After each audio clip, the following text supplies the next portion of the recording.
The United States and China expected to meet in early February to talk about trade. Of course, this comes after China offers an important import boost to help eliminate trade imbalances.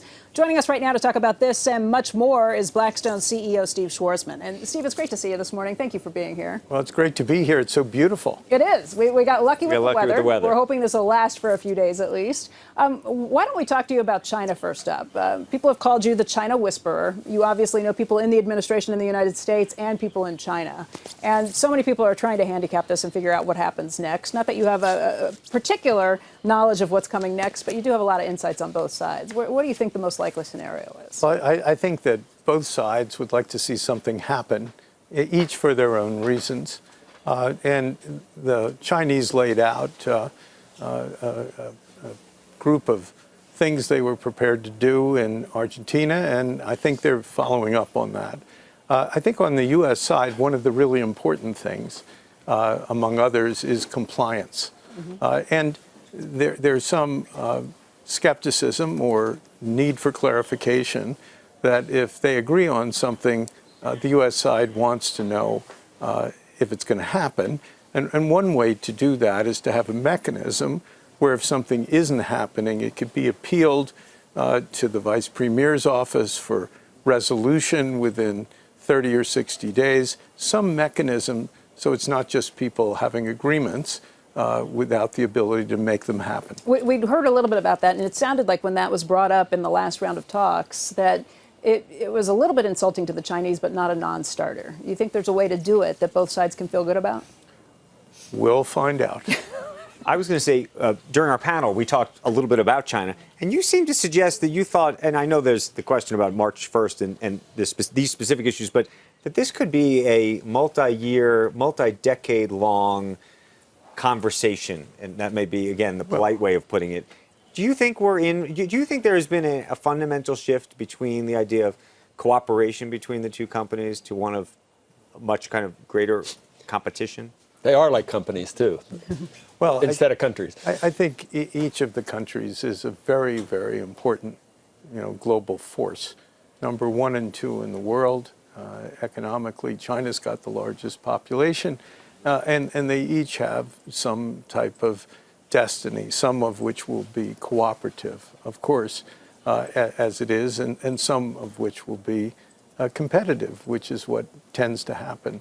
And I think we were talking about it on the earlier panel was normalization of trade, and that's going to take some time because the Chinese system is so different with state-owned companies as well as private companies, as well as more restrictive access to their country typically than we have of ours.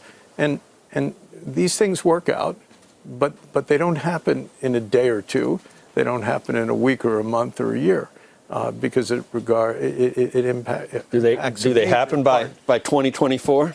Did you see that? That'd be interesting to get to zero on the trade. I mean, obviously with a $10,000 per person GDP, they cannot be the individual consumer that the United States is. But with 5 times as many people, I don't see why we can't have I know what people say about trade deficits, that's not the problem, but it would be really nice to match exports and imports just because we'd be exporting so much. Is that possible to do that? And it was funny that it was by the end of Trump's second term, theoretically. Well, it matters as to what the cost of labor is in each place as well. But over time, things should normalize. Be great. As Joe said, $10,000 income per capita. It isn't where we are in the upper 40s. The Chinese are the ones who proposed that. The question is, can we get to that? Was it a coincidence? They said, but I'm not saying, it wasn't my words, 2024, Andrew. I swear, I have no idea about 2020. I mean, you got a lot of great people, and there are like 400 of them. But I got some great people. What are you talking about? Kamala, you saw that? Did you miss that? And Gillibrand, and you've got a lot of viable. Yeah, you got a lot of Castro. Was that his name? Yeah. Steve, let me ask you. We are spending a lot of time trying to get a feel for the economy, especially with what the IMF just came out talking about the downgrade that they're putting on the global economy. You own more real estate than anybody on the planet around the globe. You've got a huge number of private equity companies, 100 private equity companies that I think employ hundreds of thousands of people. What do you see on the economy, both from the United States perspective and globally? Right. Well, we actually have 600,000 people in our companies. the U.S. economy is slowing from where it was. Remember, 2 quarters ago it was at 4.2% growth, which is unsustainable for a large country like the United States. We'll probably grow this year somewhere around 2.5%, maybe 2.75%. I don't see, any recession. I don't know where that came from the last 2 months of the year. The consumer confidence is down a little bit, which I think comes from some of the dysfunction. But they're still spending a lot of money. We're 70% consumer economy. So I see the U.S. Sort of rolling along, but at a lower rate for growth, but also lower earnings growth, lower earnings. But what we got from tax reform and deregulation, it was front end loaded. There aren't any residual benefits from corporations in terms of repatriation, in terms of not sending as much back to the government. Is it really only doable 2.5%, or maybe we're still going to see the capital spending that we feel like we didn't get right away? The previous 8 years was 1.8%. So you think with none of these types of things. Yeah. I'm not an economist. I can't tell you whether it'll be 2.5%, 2.75%. It'll be a lot higher, I believe, than where we were the previous 8 years coming out of a recession. So it should have been much, much higher. So I think we'll do okay, and we'll keep creating jobs. Is it the gift that keeps on giving was my question. It will keep on giving. Like all things, you'll ultimately find a cycle, but I don't see that's going to be happening in the short term. Let me ask you about this potential threat. And I know there's always hand-wringing in Davos, but there's a letter that's been going around. Seth Klarman wrote an annual letter on Friday that I guess has made its way around Davos. I want to just read you something. He believes a calamity is coming in this letter. In particular, he talks about government shutdowns and trade wars and all of these things. And he says social frictions remain a challenge for democracies around the world, and we wonder when investors might take more notice of this. Social cohesion is essential for those who have capital to invest. You have businesses all around the world. Do you see eye to eye with him, or are you on the completely opposite end? Well, Seth is a smart guy. I didn't see the letter. What I can tell you is that the cohesion of societies in the developed world has definitely gone down. One of the contributors, I believe, is the internet itself and the ability to mobilize small groups of people to basically undercut what societies typically would want to do.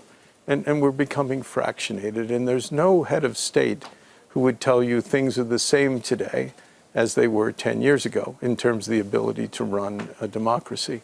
And so in that sense, Seth is correct.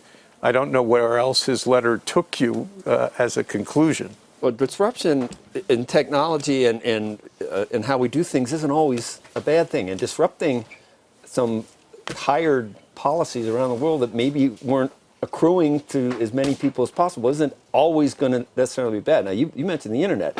Obviously, the positive things from the internet, if we had to rank what we've gotten from it versus the disruption that it's caused, I just don't know how we gauge whether it's good or bad at this point. I think the China disruption that we've seen with this administration, I think that could end up being additive. I think he's saying, look at China, look at the government shutdown. Look, you were in France. I understand. Yellow jackets. I mean, he talks about yellow jackets. Look at Brexit.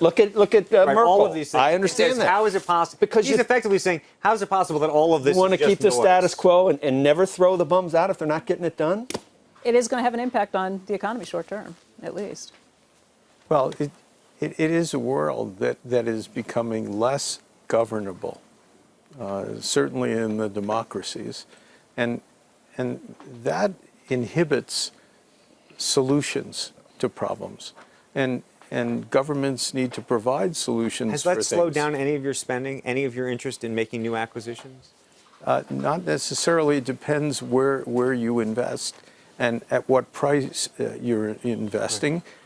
And in what category of investment you're talking about. Well, that's got to be the biggest thing, is just price alone. And if you look around, things are a lot cheaper than they were just 4 months ago. Right. Sometimes dislocation creates opportunity. Sometimes people get really scared, and they shouldn't, but it's the human condition to be emotional. maybe we can learn from the Davos Geist for once. Last year, as we were heading to the perfect society and the perfect world, before everything hit the fan, maybe we're not quite, maybe the world won't end in 12 years. So this is a great contraindicator. Maybe AOC's not right. Maybe the world's not gone in 12 years. Do you see that? Steve, I want to thank you very much for joining us 12 today. years. It's always great to see you. Enjoy the 12 years. to see You'll all be still three a of young you. man. Steve Schwarzman.